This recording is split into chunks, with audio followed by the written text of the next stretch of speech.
তারপর যাই হোক বিজোর দিতে হবে। এইবার যদি 2.5 পোয়া হয় তাতে 700 টাকা খরচ। দেখো আগে এটা করছো কেন গো? আগে এটা মাখছো কেন গো? চিনি দেবো, কলা না মানে চিনি দিয়ে আগে কেন কলাটা মাখছো? কেন মাখছো? যাতে মাখতে সুবিধা হ্যাঁ? যাতে মাখতে সুবিধা, হাতটা স্লিপ যাতে না করে তার জন্য আগে এইভাবে মাখতে হয়। আমি আর এইভাবে মাখি। আর ময়দা কখন তাহলে দেবে? ময়দা দেবো। আর দুধ কলা চটকানো হয়ে গেলে ময়দা। কিন্তু আমি কিন্তু অনেককে দেখেছি সব ময়দা কলা চিনি একসঙ্গে দিয়ে তারপরে চটকা ওটা করা হচ্ছে ওইভাবে। ওটা মানে ওই মাখাটা কি অসুবিধা হয় বলছে? সেটা অসুবিধা হয়। আর নিয়মই হচ্ছে আগে কলা চিনি এগুলো চটকিয়ে নেয়, লাস্টে দুধটা দিতে হয়। ও বাপির ব্যাপারটা ভালো জানে, আমি কিন্তু জানতাম না। আমি কিন্তু অনেককে দেখেছিলাম ময়দা কলা চিনি একসঙ্গে দিয়েই তারা মাখে। এইটা আমি একটু নতুন নতুন দেখছি। ঠিক আছে, এবার থেকে তাহলে এইভাবেই মাখবো। এটা বলছে তো সুবিধাই হয়। সুবিধা মানে লোকে মুখে কলাটা পড়বে না। আচ্ছা আচ্ছা, ঠিক আছে। এতে কিন্তু অনেকে কিন্তু বন্ধুরা আপনারা জেনেও গেলেন যে সিন্নি মাখার পদ্ধতিটা কিভাবে করলে সুবিধা হয়, অনেকটাই সুবিধা হবে। দেখেছেন তো? চিনিটা দিয়ে আগে কলাটাকে পেস্ট করতে হয়, ক্ষীরটাকে আগে পেস্ট করতে হয়, তাহলে পোলাই করে।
বিশ্বমণি সুময় হৃদয় পূর্ণ ব্রহ্ম সন্তান হইলেন দেবনারায়ণ। মর্তলোকে আসি ভূমিতে ভূমিতে উপনীত হইলেন মথুরাপুরীতে। দরিদ্র ব্রাহ্মণ এক বাস মথুরা, না জানে সুখে এলে দুঃখে কাল যায়। একদিন সেই বৃক্ষ ভূমিয়া নগর, কিছু না পাইয়া ভিক্ষ অতীব কাতর। বসিলেন বৃক্ষতলে বিষাদিত মন, বহুক্ষণ কাঁদিলেন ভিক্ষার কারণ। কাঁদিতে কাঁদিতে দ্বিজ হইল অস্থির, দেখিয়ান সদান্তান হংসপ্রবী। ফকিরের দুঃখ ধরি দিল দর্শন, কহিলেন কেন কাঁদো ব্রাহ্মণ নন্দন। দেখিয়া তোমার দুঃখ বড় দয়া হয়, দ্বিজ বলে কি করিব সেই যেন ফোটে মোর গায়। ফকির বলেন দ্বিজ ক্ষতি কি পাতা, বলো আপন কথা সত্য যে বা হয়। দ্বিজ বলে আজীবন ভিক্ষা মিটি খাই, আজি না পাইন ভিক্ষা মিটি মিটি যায়। খাইতে নামিলে অন্ন বস্ত্র নাই জোটে, তৈল বিনা দেখো মোর দেহ করি ফোটে। অনশনে অর্ধাসনে দিন কেটে যায়, আর এ দুঃখের জ্বালা সহ্য নাই হয়। ফকির কহিল আজি হয়তো দুঃখ দূর, অতুল সম্পদ হলো যাও নিজপুর। নিশ্চয় কহিনি তোমার আমি সত্যপীঠ, কলিযুগে পৃথিবীতে হয়েছি জাহির। এইরূপ চিন্তা যে বা সিন্ধি নিবেদয়, সেই বলে হইবেন সম্পদ নিশ্চয়। দ্বিজ বলে নিত্যপুঁজি শালগ্রাম ছিলাম, তথাপি না যায় ক্লেশ বিধি যা লিখিলাম, তাহাতে ভরসা মাত্র। দ্বিজ বলে যাহা বলো তুমি যে সকল, পুঁজি তোমার মম জন্ম করিব সফল। এইরূপে সিন্ধি দেব প্রজার প্রকার, কহ কহ মহাপ্রভু শুনিয়া একবার। বলিছেন ফকির সে ব্রাহ্মণের করে, গম চূর্ণ আটা সহাসের লবে। 5 গন্ডা কলা পুঁছিতে পাতিবে, 5 গন্ডা করি গোয়া পান দিবে। 1/2 চিনি আর 1/2 ক্ষীর, তাহাতে সন্তুষ্ট হই আমি সত্যপীঠ। চিনি আর ক্ষীরে যার নাইক শক্তি, দুগ্ধ আর গুড় দিয়ে করিবে ভক্তি। সর্বদ্রব্য জড়ো করে মধ্যেতে রাখিবে, বসিবেন ভক্তগণ চৌদিক বেরিয়া। পুজিবে বিশুদ্ধ হয়ে শাস্ত্রের বিধান, পূজা অন্তে ব্রত কথা শুনিবে যতনে। সত্যপীঠ বলিয়া কপালে দিবে হাত, ইতে হেলা করো যদি অশেষ উৎপাত। সত্য সত্য নারায়ণ বলি বারে বারে, করজোরে করিবে নমস্কার। প্রসাদ লইবে তবে যতজন তথা, শঙ্করাচার্যের বিরচিত এই ব্রত কথা। নগর মধ্যে তুমি যাও এই ব্রাহ্মণ, পাইবে প্রচুর ভিক্ষা আমার বচন। অতঃপর গিয়ে গিয়ে রজনী জাপিবে, কল্ল সত্যপীঠে তুমি অবশ্যই পুজিবে। এতেক বলিয়া পীর হলো অন্তর্ধান, ভিক্ষাতে চলিল সেই দ্বিজ ভাগ্যবান। ভিক্ষা করি বহুজন ব্রাহ্মণ পাইল, আপনারে গৃহে পানে ফিরিয়া চলিল। ব্রাহ্মণীকে সমাচার সকলই কহিল, নিশিকালে নিরারে উভয়ে রইল। দণ্ড 2 প্রভাতে ভূমিগত ঘর, পাইল অনেক দ্রব্য অপরূপ যত। ব্রাহ্মণী শুনিয়া হর্ষে হয়ে ত্বরান্বিত, পূজা আয়োজন করে বিধিমতো। যথাবিধি পুজো দিজ নানান পদ, পীরের কৃপায় বিপ্র লভিল সম্পদ। প্রসাদ লইল তবে কিছু করছি তবে, অতুল সম্পদ হলো পূজার প্রভাবে। দাস দাসী গো মহিষ কত ঘোড়া হাতি, পরিপূর্ণ অসংখ্য অতিথি। পূজার প্রচার করিল ব্রাহ্মণ প্রথমে, অতঃপর আর বলি ক্রমে ক্রমে। কাঠ কাটিবারে যায় কাঠুরে সকল, ব্রাহ্মণের বাড়ি যায় হেরিয়ারে জল। হেরিয়া বিস্তৃত হয়ে কাঠুরে সমাজ, রাতারাতি এ ব্রাহ্মদান নিল সবে তবে। সে মত প্রকারে দুঃখ কষ্ট দূর হলো সুখ প্রতি ঘরে। সদানন্দ নামে এক বণিক নন্দন, কাঠুরের সম্পদ হলো হরিছিল। জামাতা শ্বশুর লয়ে কারাগারে দিল, কারাগারে বন্দি রয় শ্বশুর জামাতা। কি করিব দুঃখের বারতা, কারাগারে বন্দি রয় শ্বশুর জামাই। অশেষ দুর্গতি তারা ভুগিতে সদাই, গৃহেতে সাধুর পত্নী আজ যে নন্দিনী। মনে দুঃখে থাকে তারা দিবস যেমনই, সঙ্গতি ফুরিয়া গেল বিপাকে পড়িল। উদর পুরাণ হেতু দাসী বৃত্ত পেল, সেই সে সাধুর কন্যা নিজের বাড়িতে। দৈবযোগে একদিন গেল বেড়াইতে, সত্যদেব পূজা দেখি কহিল তাহারে, কাহার করো পূজা কোন সে কারণে। ব্রাহ্মণী কহিল তারা সকলে নিশ্চয়, সত্যপীঠ পুজো দিলে কার্যসিদ্ধি হয়। সাধুর তনায় বলে মোর এই কাম, অতিসহ পিতামোর আসুক সদাম। প্রণাম করিয়া কন্যা সত্যনারায়ণে, মানত করিয়া গেল আপনার মনে। এতেক বলিয়া গেল আপনার ঘরে, দয়ালু হইল পীঠ সাধুর উদ্ধারে। সাধুর জামাতা চেতা বন্দি কারাগারে, সত্যপীঠ স্বপ্ন দেন সেই নিপতিরে। রাজ অন্তপুরে রাজা শয়নেতে ছিল, সত্যপীঠ শিরে এসে আসি দণ্ডাইল। শোনো রাজা মহাতেজা আমার কথন, কলিযুগে পূজ্য আমি সত্যনারায়ণ। আমার সাধক সেবক বটে সাধু সদানন্দ, নাই করে টাকা চুরি নাই করে মন্দ। বান্ধিয়া রাখিলে তারে লয়ে যত ধন, 10 গুণ ধনকে নাই দিল করি। দেশেতে চলবে সাধু অতি তাড়াতাড়ি, বিবিধ বাসনাবাদে জয় করা হয়। না জানে পীরের পাখি হইল বিফল।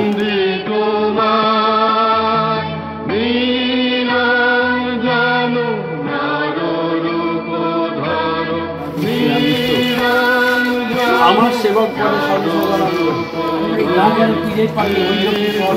নদীতে সাধু মৌরি সত্যনারায়ণ, ফকিরের বেশে ঘাটে দিল দর্শন। জাগ দিয়া কয়ে শুনো বয়ে সদাগর, কি ধন লইয়া যায় নৌকার ভিতর, কিছু মোড়ে দিয়ে দাও তুষ্ট হয়ে যায়। সতত শুনিয়া সাধু সতত করিব দয়া, শোনো সাধু ভাই, খালাস করিছি তোরে নিকটির ঠাঁই। সাধু বলে বস্ত্র বিনা ছেঁড়া কাঁচা পড়ো, পিঠ যদি হও তুমি দুঃখে কেন মরো। করার ভিখারি তুমি করি নিয়ে যাও, নতুবা মরো এখানেতে রও। তুষার অঙ্গার আছে মোর নাই, কিছু তার চাও যদি দিবছে তোমায়। নানা রূপে তিরস্কার করি নারায়ণে, নাই চড়ি ফিরে যায় আপন ভবনে। একথা শুনিয়া কিছু না দিল উত্তর, বসিয়া রইল তথা সেই গদাধর। না চিনিল ঠাকুরের চক্ষু থেকে অন্ধ, তরিবাই যায় সাধু পরমানন্দ। কতদূর গিয়া দেখে সাধুর জামাই, অঙ্গার ব্যতীত আর কিছুই নাই। এই রূপে কাঁদি সাধু হইয়া কাতর, চিন্তা করি জামাতা কহিল শ্বশুরেতে, ইয়ার কারণ এক শুনো সত্তরে। ওই যে ফকির পড়িয়াছ হেলা, কারো কর্ম নয় যেন তার এই খেলা। চিনিতে না পারি প্রভু তুমি কঞ্জন, বুঝিব তোমার পদ করিলাম পণ। সামান্য নয় তুমি জানিয়াছে মনে, স্মরণ লইটি প্রভু তোমার চরণে। মূলমতি আমি অতি নানিনে চিনিতে, শুনো শুনো হয়ে সদাগর শুনো সত্যবাণী। সত্যপীর নাম মোর শুনো মোর বাণী। সে কারণে কন্যা দিতে করিল মনন, কন্যা যে দিলাম তা পারসিলে শেষে। মানিয়া না দিলে সিন্নি ফিরে গিয়ে দেশে। কাতর দেখিয়া তো দয়া উপজিল, স্বপনে কহিন আমি নিকুতির পাস। সেই কারণে দেশে যাও হইয়া খালাস। 10 জন ভক্ত ডাকি পুরো মাঝে আনি, নিয়মিত সর্বদ্রব্য করিল সিন্নি। সাধুর তনায় সেই সিন্নি খাইতে, থুতু করে ফেলাইল প্রসাদ ভূমিতে। সিন্নি ফেলিল দেখি পিঠ পায়ঙ্গর, অতীব ক্রুদ্ধ কাঁপে কলেবর। আমার সিন্নি ফেলে এতেক যোগ্যতা, দেখিব আসিয়া রাখে কোন দেবতা। উত্তর অগ্নিকুণ্ড কহে দিল প্রবেশিল তাই, হেনকালে সত্যপীঠ ব্রাহ্মণের বেশে। উত্তর এলো সেই স্থানে সদাগর পাশে, জ্যোতিষী বেশে প্রভু পুঁতিল হাতে। ডাক দিয়া সদাগরে লাগিল বলিতে, শুনো হয়ে সদাগর বিচিত্র কাহিনী। কি কারণে ডুবি আছে তোমার তরণী, তোমার জামাতা তল গেল যে কারণ। আমি তা ভালো জানি, শুনো বিবরণ।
বাইরে দেখিয়ে নিই।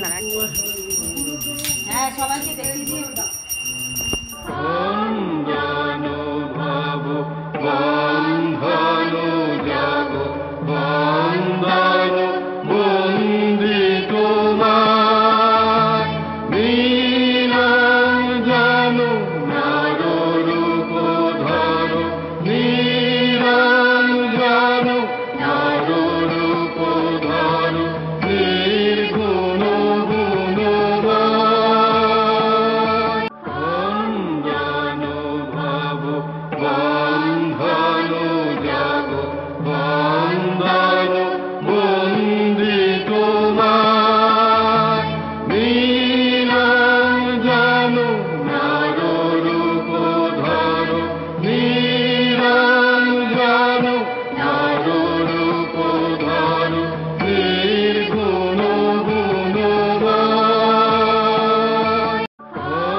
এখন হোমের ব্যবস্থা হচ্ছে।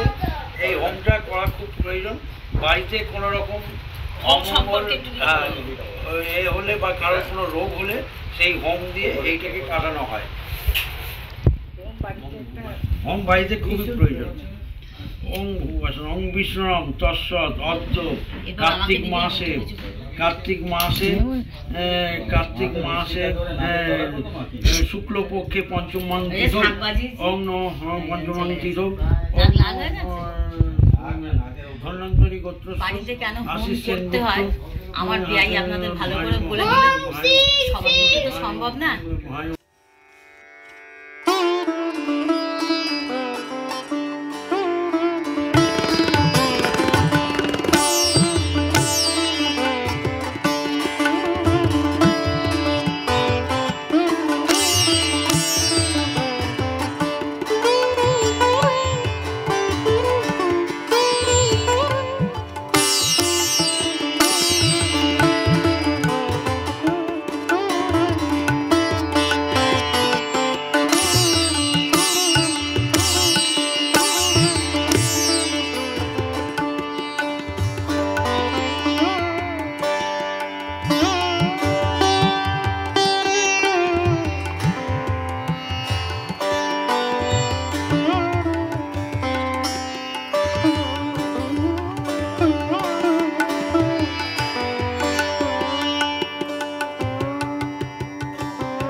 ओम भूषांग भाई ओम गणेश ओम भाई ओम नमः शिव नारायण स्वाहा ओम भूवासवाय नमः चोलाम भूते भाई ओम भाई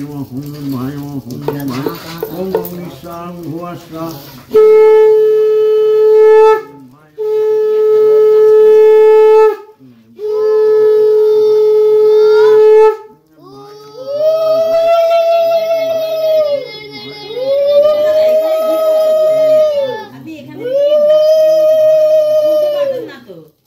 না না পারবো না। অবশ্য বেলপাতা করে দিতে ওই তো, ওম বিষ্ণু ওম প্রজাপতি শিখায়তি চন্দ্র অগ্নিদেবতা বিষ্ণু ওম ওম ওম গণেশের মধ্যে ওম গণেশ শিখিয়ে ঘিয়ের বাট ওম করলে সুবিধা।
আজকে আমাদের বাড়িতে নারায়ণ পুজো, সবার সঙ্গে যখন আলাপ করানো হলো, আজকে রবিবার, আমার জামাইও বাড়িতে আছে, ওই জন্য জামাইয়ের সঙ্গে একটু আপনাদের পরিচয় করি। নমস্কার, নাম বলো।